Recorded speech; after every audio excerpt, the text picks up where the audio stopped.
Bună ziua!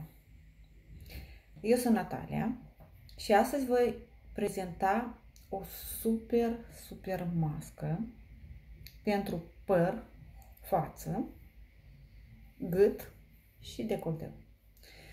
Eu ador masca asta. Din punctul meu de vedere, este cea mai bună mască și cea mai eficientă. Deci ne trebuiește așa. O să încerc să vorbesc mai scurt ca să nu vă plictisesc. Un gălbenuș de ou, cafea, miere de albine. Eu folosesc mult mai multe uleiuri, dar puteți să puneți doar un singur fel de ulei ce aveți acolo acasă, nu știu, de jojoba, struguri, de măsline, ce aveți. Eu folosesc ulei de câinepă, ulei de avocado, care este bestial pentru păr și pentru față, uleiul de migdale, care este un dar de la Dumnezeu, așa aș zice eu, și ulei de măsline cu foaie de dafian făcut acasă. Se face foarte simplu, se pune foaie de dafian în ulei de măsline, îl lași la macerat o câteva zile și este perfect. Acum vom amesteca toate ingredientele. Am pus deja gălbenușul de ou. Adăugăm o linguriță de cafea.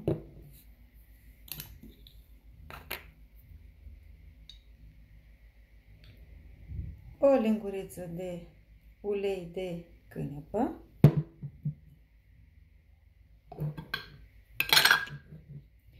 O linguriță de miere.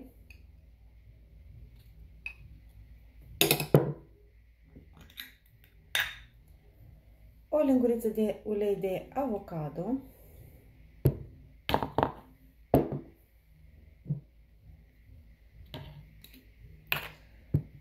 O linguriță de ulei de migdale. Vă repet, puneți ce uleiuri aveți acasă. Este suficient doar ulei de măsline.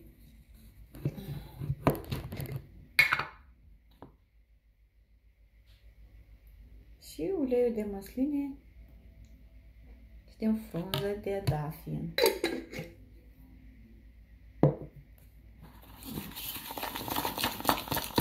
Le amestecăm și le aplicăm pe păr, față, gât și decolteu. Deci vreau să zic că este foarte bun pentru păr. Mie îmi cădea foarte tare părul și această mască m-a ajutat enorm de mult. Îmi cer scuze, fetița mea. Am o fetiță de 3 anișori, de asta și vă ziceam că în timpul sarcinii și după sarcină îmi cădea părul foarte tare. Și această măscuță m-a salvat. Acum, după cum vedeți, am un păr foarte bogat, mulțumesc lui Dumnezeu.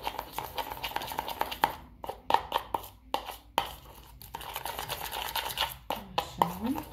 Amestecăm bine, aplicăm, revin după ce aplicăm.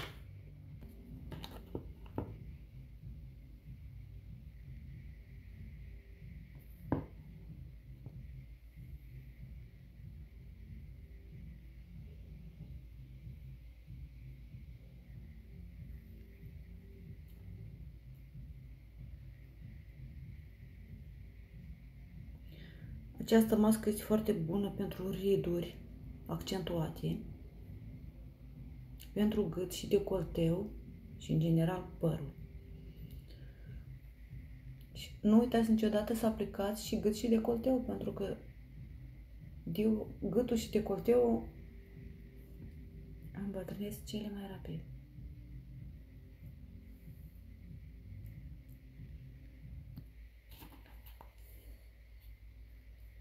Am aplicat pe față și pe gât și decolteu și Ce a mai rămas pe păr?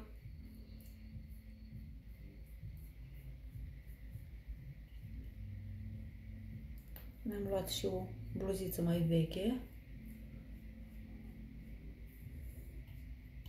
Dar să știți că chiar dacă spătează, se ia la spălat.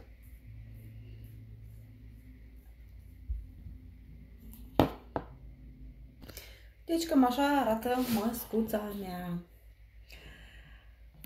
După care o țin maxim o oră. Iar după spălare, pe față aplicați o cremă hidratantă sau un ser. Eu de obicei aplic serul ăsta, pentru că deja este seara și este un ser de seară. Este foarte bun. Vă mulțumesc și succes!